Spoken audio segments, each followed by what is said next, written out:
Hi, thank you all for coming today. Here's a statistic. 1 in 70 high schools in the United States have a sudden cardiac arrest happen per year in their high school. And statistically, there's almost 280 high schools in the state of Nebraska. So on average, 4 high schools in Nebraska experience a sudden cardiac arrest with a student per year.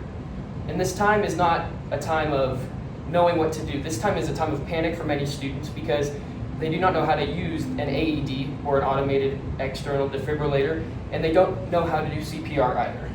So by the end of today, I will convince you that the school board should advocate for CPR to be implemented into the mandatory freshman PE class.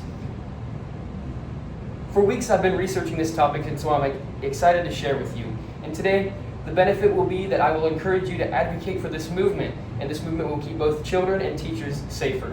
So first, we will talk about why high school students should learn CPR. Next, we will talk about what the school board should do to initiate implementing this into the curriculums. Further, we will talk about what avoiding this would look like, and finally, we will talk about how you can be a reason that our school will not become a statistic. So now that we know why I've assembled you guys together today, we'll talk about the problem fueling this discussion. Because high school students cannot use an AED, knowing how to do CPR is very important. According to researchers Rashid Chalapa and Michael J. Waxman from the Kansas Journal of Medicine, 70% of surveyed students would take a BLS or a basic life skills class. Their research shows that the weakest part of the students' knowledge is in how to use an AED, but the students are willing to learn. And according to Samaya Madkur and Gina Peedy from the CAF, or the Sudden Cardiac Arrest Foundation, from a compilation of research from several reports, CPR performed by an immediate bystander increases the victim's rate of survival through the event and through their release time, and it increases it by twice.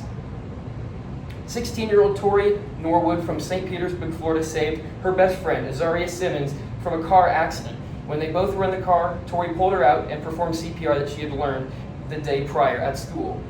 Similarly, 15-year-old Madison Atkinson performed CPR skills from her sports medicine class that she learned just a week ago. So high schoolers that are taught CPR really do put this to work in both the community and schools.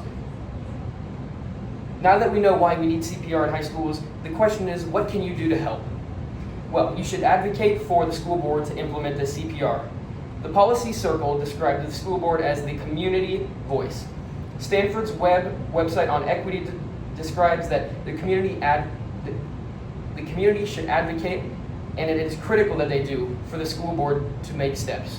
High school Jeremiah Stepp saved his dad performing CPR that he had learned at the school just the day before of SCA, or sudden cardiac arrest, and teachers too.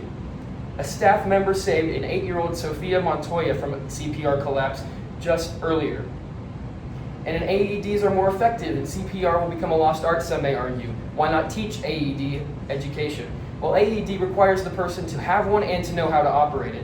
The readiness system found that 3.2 million AEDs are in publicly available spaces, but they estimated that 30 million are needed to adequately provide care for all public spaces in the United States of America.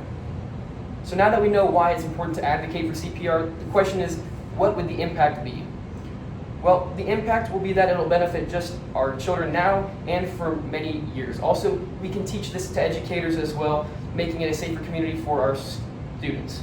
According to researchers Christian Abeleras Gomez and colleagues from the EJP in 2021, school teachers are willing to teach these BLS skills if they are trained better first.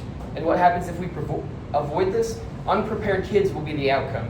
Once a well-known, well-practiced thing in the world is CPR, but it will soon become a thing of the past. So now that we know why we should advocate for CPR to be implemented, the question now is, what can I do? Well, I'd like to call you all to step up to action and advocate for CPR to be put into the curriculum of freshman PE class. To find out how to communicate with our school board, you can contact the school board president, James Berry, at 402-762-8182, or Vice President Alex Pack at 402-762-2579. And to help form this curriculum, contact the nurse through our school website and her number posted. And if you want to just show support, the hashtag is CPR in Schools 26.